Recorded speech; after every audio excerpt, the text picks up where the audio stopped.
今年是中美建交40周年，在现在中美的这种大环境下，您对中美未来的关系有什么展望，或者有什么建议？短期呢，我比较悲观，这个长期我乐观了。两国呢共同利益很多，早晚要重新发现这一点。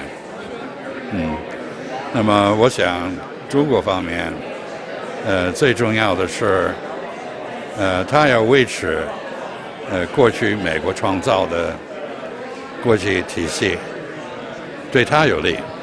美国要是撤出来的话，是美国的错误，中国不应该犯同样的错误。就这样。谢谢您。谢谢。Holmes, the great American jurist, observed that the life of the law has not been logic, it has been experience. The same can be said for diplomacy. We are fortunate to have with us this evening one of America's most experienced diplomats.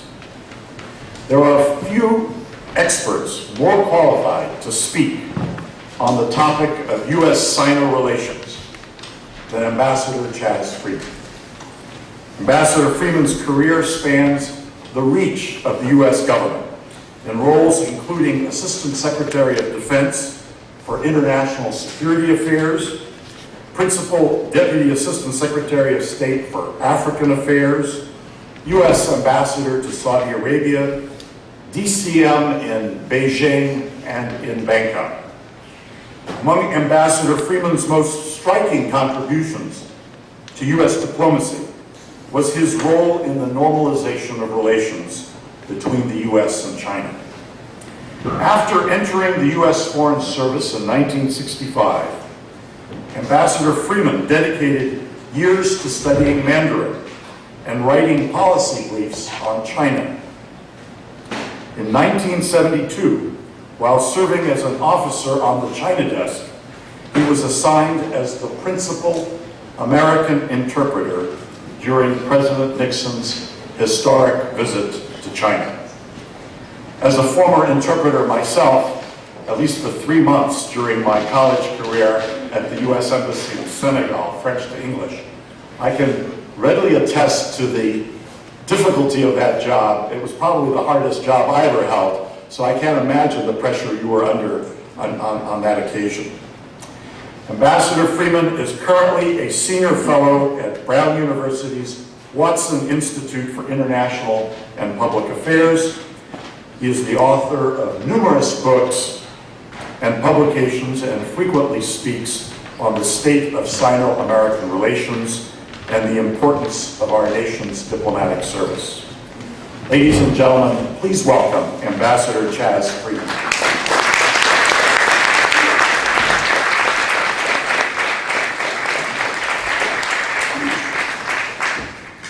Good evening. Thank you, Noel, very much for that very kind introduction. Getting up here, I'm reminded of a friend of mine who is also a friend of the Nobel Prize winner, Linus Pauling. Linus Pauling won 2 Nobel Prizes, one for chemistry and one for peace. And when he was in his 90s, my friend asked him, "What's the secret of long life?" And expecting to hear a lecture on vitamin C. And instead, Linus Pauling said, "Never let go of the handrail." So I appreciate the hands up.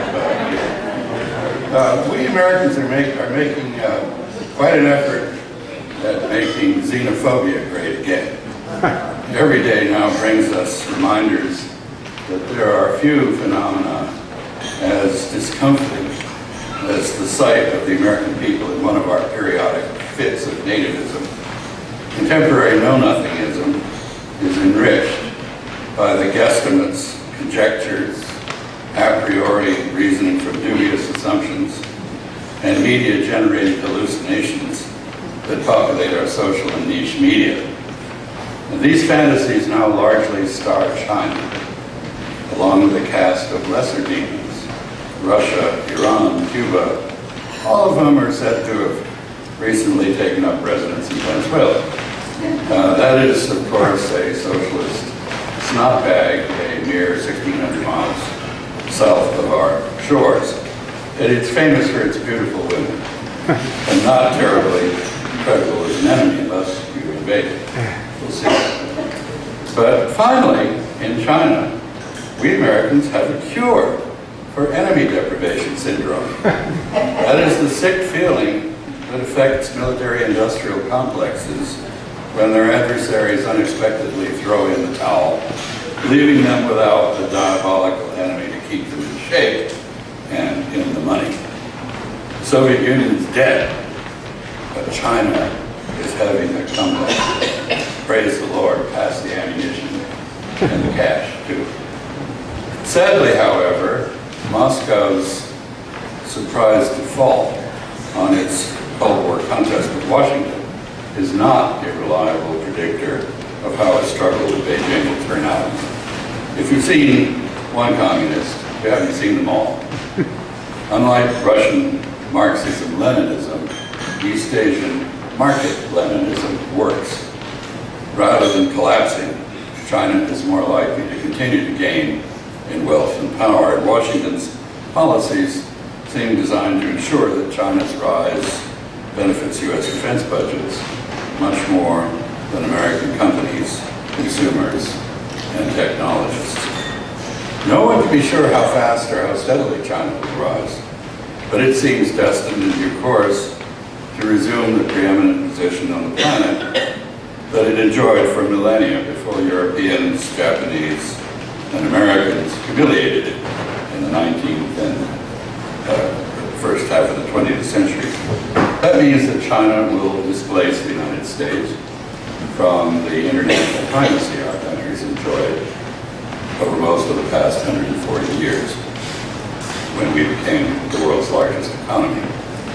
No longer unmatched, Americans will have to engage and share power, including with Chinese and others previously under the Western thumb. China's been guilty of some very objectionable behavior, including the sometimes brazen theft of corporate intellectual property. But as Stephen Wertheim, a historian at Columbia University, put it in last Sunday's New York Times, the anti-China turn of the last year has been triggered more by American anxieties than by Chinese actions. American xenophobia has at least as much to do with the factors that fuel populism in U.S. politics as it does with China's transgressions. Many Americans feel slighted by the well-to-do elites who govern them and run the banks and corporations that dominate the U.S. economy. Americans of all ethnicities resent the collapse of social mobility in the United States, the concentration of wealth in the 1%, the stagnant or declining standards of living that they are experiencing, and the obscene extent to which U.S. corporate and financial elite now feathers its own nest. They blame that elite for abolishing low-paying industrial jobs and transferring them to workers overseas. Lower middle-class Euro-Americans are particularly unnerved by their imminent reduction to minority status in an America whose leaders often no longer look like them. They are angered by political correctness that protects every other sort of American from inadvertent offense, while dismissing them and their beliefs as deplorable. They're vulnerable to demagoguery that attributes their distress to selfish corporate collusion with China. Blaming China for their distress may alleviate it. Sadly, it will not fix it. The combination of domestic malaise and the ongoing eclipse of our international authority is a severe strain on the American psyche. It's also a test of American resilience, realism, and willpower. We know we must reform and redirect tax, investment, labor management relations and education policies to reinvigorate America. Some insist on calling this challenge a threat and fighting the scenario rather than coping with it. They imagine that China must long to dominate the world as the United States has since World War II. But when you take the time to listen to what Chinese say among themselves about their aspirations, it appears what they want is respect and a bit of courteous consideration by formerly scornful foreigners. Like their ancestors before them, they demand a status of dignity that induces others to let them prosper in domestic tranquility. Americans' difficulties with this demand arise from China having become rich and strong enough to have stopped kowtowing to U.S. regional and global primacy. The Chinese no longer see doing so as an acceptable price for being left alone, which is what they want. It doesn't help that in a unique combination of paranoia and complacency, the United States seems determined to retain its supremacy, not by correcting our own deficiencies, but by tripping up and immobilizing China. While insisting that China become more open, America is itself becoming more closed. This is an inauspicious dynamic. The chances that the United States will either leave China alone or that Americans can retain global dominance by crippling China are poor and non-existent. Attempting to bring China down is more likely to weaken and impoverish America than to halt China's advance. So what's now in prospect in Sino-American relations? Let me begin by agreeing with the key element of the piece Jeremy Holt wrote for the 2019 Great Decisions Program. GDP does indeed fail to compare like with like in ways that are relevant to international competition. It tells us nothing about how economic activity is distributed. It misses something important when it equates the value added by ditch diggers or buck-passing financial engineers to additions to national capital by steel workers or Nobel Prize winners. GDP has its uses as an index of gross economic size and rates of growth, but it doesn't predict much, if anything, about how our contest will turn out. Relative economic size is not irrelevant, but national fervor, pride, will, and stamina determine how important it is. When Japan attempted to cripple American military power in the Pacific with its December 7, 1941 attack on Pearl Harbor, its GDP was barely 1/10 that of the United States. And yet Japan held the United States at bay for nearly 4 years, succumbing at last only to nuclear attacks it could not then answer in kind. So whether stated at nominal exchange rates or in purchasing power parity, PPP, comparisons of economic indicators, gross economic indicators between China and America are mostly beside the point. It is far more relevant that Chinese industrial production, now a fourth of the world's total, is over 1.5 times that of the United States, more than America, Germany, and South Korea combined. And it matters that the Chinese workforce involved in so-called STEM, science, technology, engineering, mathematics work, is already 1/4 of the world's, 8 times larger than America's, and growing more than 3 times as fast. It probably is also an advantage that China, unlike the United States or the late unlamented Soviet Union, is not ideologically messianic. Chinese do not seem to give a hoot how foreigners govern ourselves, although they are, of course, flattered if non-Chinese seek to emulate them. China is for autocracy at home Propagandistic assertions by American ideologues notwithstanding, it does not push autocracy or oppose democracy abroad. The Cold War is long over. In the new world disorder that has succeeded it, ideological alignments are weak to non-existent.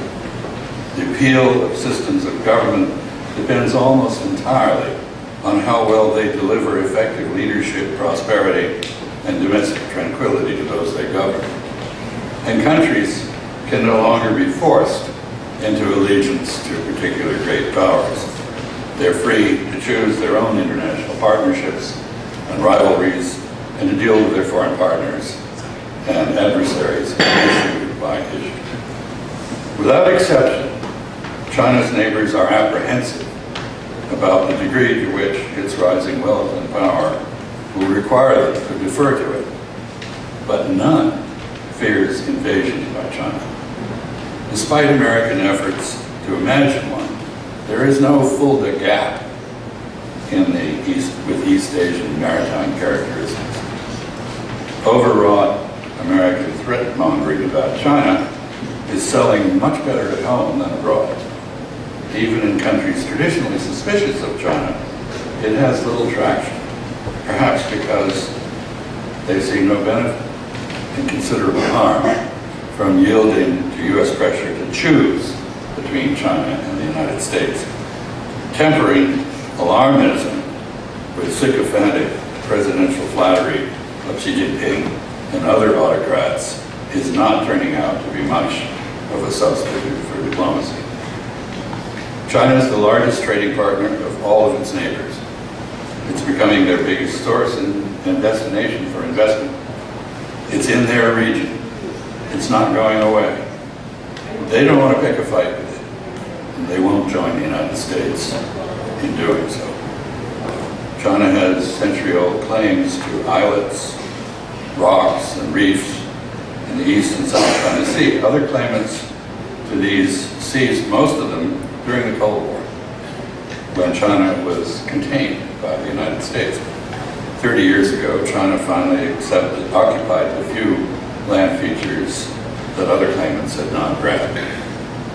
For their part, Malaysia, the Philippines, and Vietnam do not seek to dislodge China from the strongholds it has built to establish an immovable presence alongside them.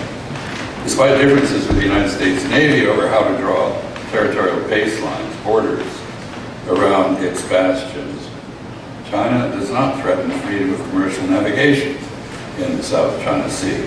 After all, 2/3 of the shipping there is en route to or from China or on Chinese ships. It's hard to ignore these facts unless the prejudicial narratives of the American media miasma prevent one from seeing them. China makes no demands on its neighbors at present other than respectful politesse, here's the French word, mutual openness to trade and investment, and the avoidance of collusion with third parties in active threats to its security. Whether they're historic American allies or not one of China's neighbors has signed on to the current U.S. campaign to isolate China.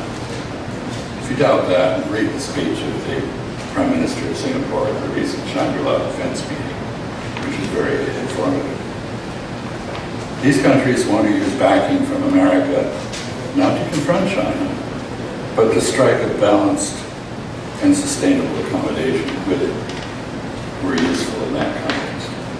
This disconnect in objectives is why the Trump administration's campaigns to ostracize China have so far been more disruptive of U.S. alliances and international partnerships than harmful to China.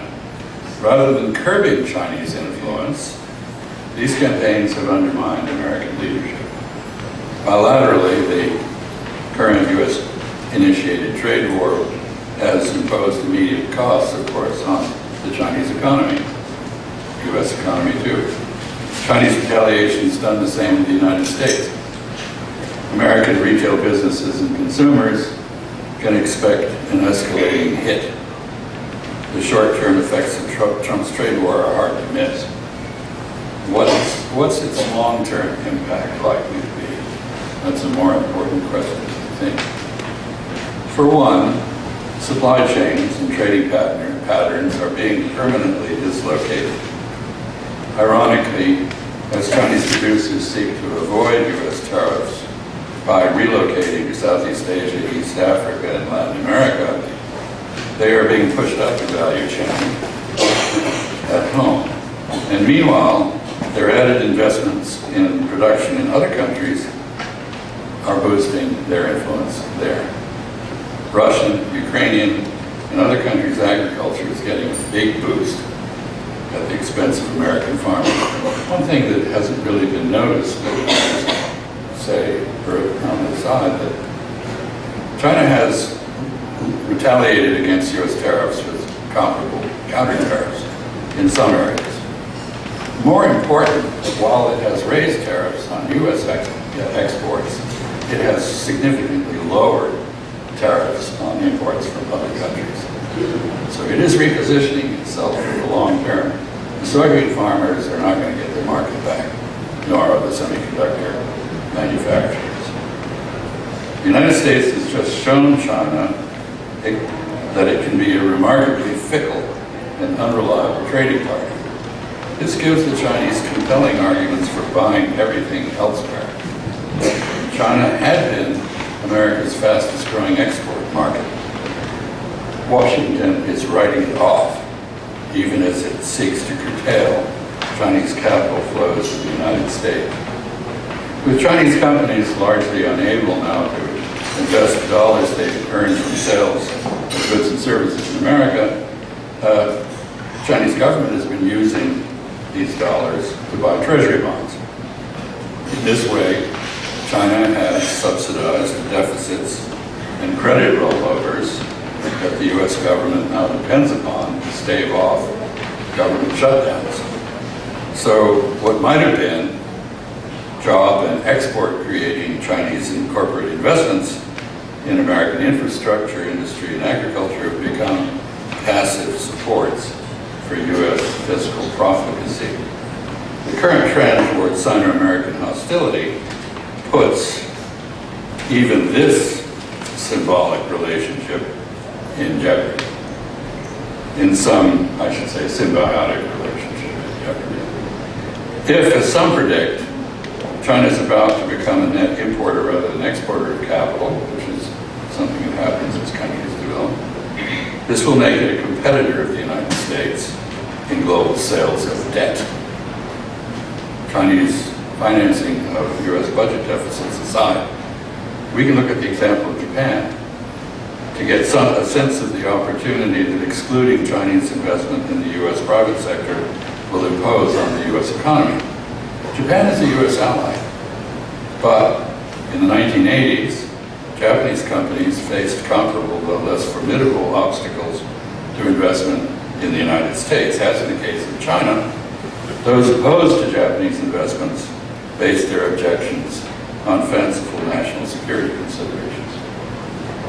But before the flow of Japanese capital to the United States declined, it created 700,000 jobs for Americans and built factories that generate well over $60 billion in U.S. exports annually today. By both executive orders and acts of Congress, the Chinese capital that might do the same is now being directed elsewhere. America's loss is others' gain. It isn't hard to guesstimate the effects on the U.S. economy of making investment by Chinese companies next to impossible.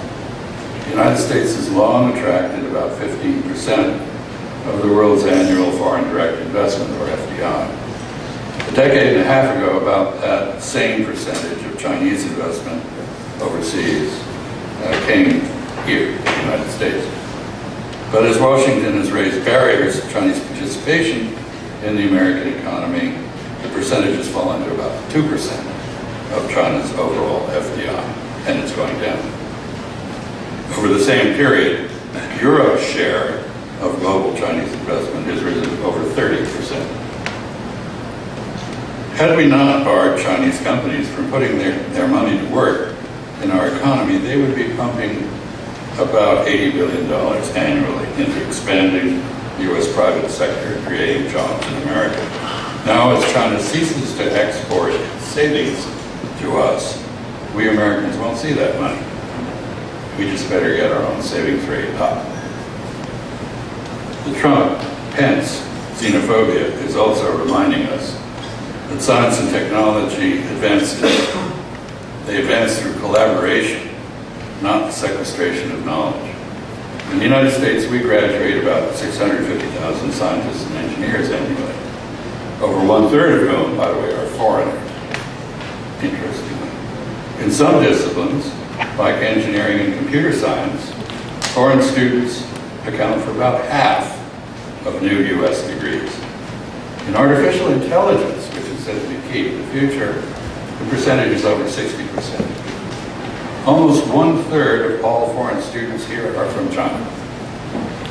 If we make them unwelcome, as the Trump and Pence administration threatens to do, they won't come here to work alongside Americans.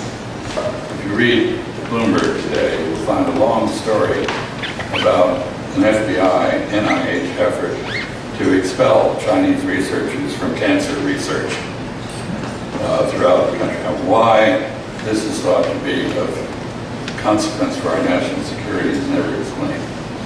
Someone dies from cancer in the future because the cures are found in China, not here. We will regret that. On its own, to return to the subject of STEM workers, on its own, China now graduates, remember we graduate 650,000, they graduate 1.8 million scientists, engineers, and mathematicians annually. China's about to overtake us in the number of doctorates it confers in these fields. From 2016 to 2017, the value of intellectual property grew 19% for China. It grew 10% for the United States. It's pretty clear who has the momentum in science, technology, engineering, and mathematics. By 2025, China is expected to have more technologically skilled workers than all members of the OECD combined. By severing ties with China, with the Chinese, we Americans are isolating ourselves from the largest population of scientists, technologists, engineers, and mathematicians in the world. Chinese corporate spending on research and development is growing at 20% annually, much faster than anywhere else. Cutting the United States off from scientific and technological intercourse with China seems much more likely to disadvantage American innovation than to retard Chinese progress. The Sino-American split the Trump administration has engineered has many potential consequences beyond those that I've mentioned.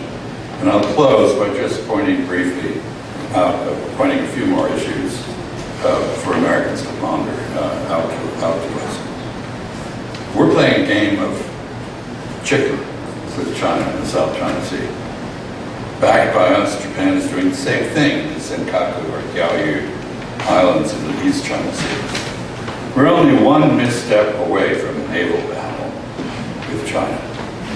This would be our first naval conflict since 1945, and our very first with a nuclear power. Think about it. The Chinese Civil War was suspended, not ended, by U.S. insertion of the 7th Fleet into the Taiwan Strait in 1950, June 27, 1950. Our policies now seem to be encouraging some politicians in Taiwan to believe that they have a blank check to take actions that would almost certainly reignite that civil war. Meanwhile, we have no dialogue with the Chinese People's Liberation Army comparable to that which we had with the Soviet Army during the Cold War. And there are no mechanisms at all in place for crisis management or escalation control between Washington and Beijing. Our political military strategy for China amounts to hoping we don't get into a fight. We're well into an arms race with China. China's recently tested or fielded carrier-killing ballistic missiles, railguns, hypergliding warheads, quantum satellite communication systems, stealth penetrating radars, and unprecedentedly long-range anti-ship and air-to-ground missiles, to name just a few developments. In an ongoing competition, we do not seem to be winning. We're in a competition with China in space, too. So far, we're playing the role of the hare to China's tortoise. While we dream of flashy adventures on Mars, China is methodically laying the basis for the mining of the moon and asteroids to build habitats and factories at the Lagrange points, thus gravitationally stable parking places between the Earth and the Moon. They apparently read Gerard O'Neill, who was a Princeton professor who came up with this concept, and I guess we didn't. We're trying to smash China's great technology companies like Huawei, which we want to exclude from global 5G networks. But there's a good chance that Chinese tech giants, drawing on China's huge domestic market and the eagerness of international markets for cheap, state-of-the-art equipment, will be able to dominate the world beyond our borders, even as inferior U.S. technology retreats within them. China, not the United States, originally wanted to balkanize the global architecture of the internet, which we managed by creating nationally managed domains. Thanks to our outburst of nativism and cyber paranoia, Beijing's not getting what it wanted. The digital universe is being subdivided into sovereign compartments. President Trump may or may not be making America great again, as he promised. So far, he has undone deals, not done them, and contracted, not expanded, America's international reach. I'm among those who think we're better off trading what we have for what we don't have than trying to make everything ourselves. But no one can deny that the President and the America Firsters in his entourage are fundamentally altering the world he inherited. Many abroad now see the United States as a rogue superpower, bent on destroying the world order earlier generations of Americans worked hard to create.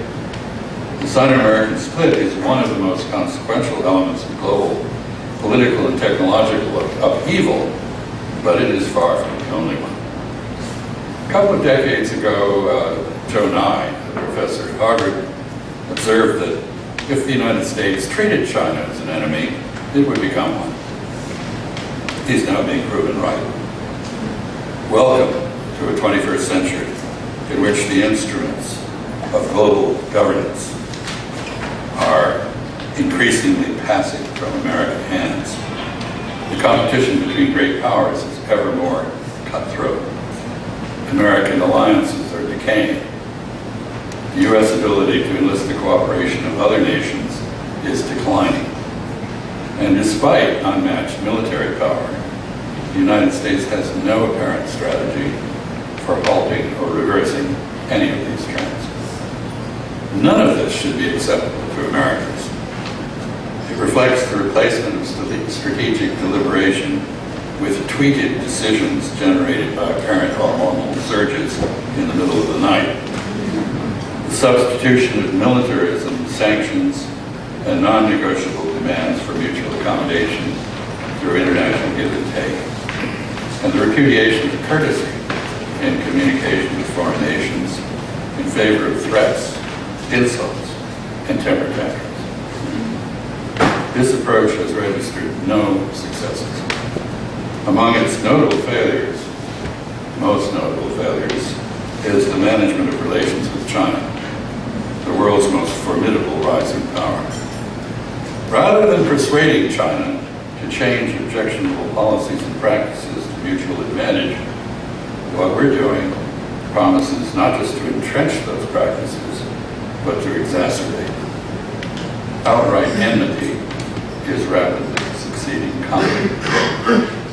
To be able to compete effectively with rising powers like China and resurging nations like Russia, to be able to do so with the confident optimism our country has always embodied, we must not only update our diplomacy, but the domestic policies and practices that now divide and weaken us. We have a constitutional democracy that history has shown can facilitate orderly change. To bring the immense talents and energies of the American people to bear on the unprecedented challenges our country now faces, we must adapt to new domestic as well as foreign realities. We Americans have done this before. I think we can do it again. And it's past time that we got on with it. Thank you.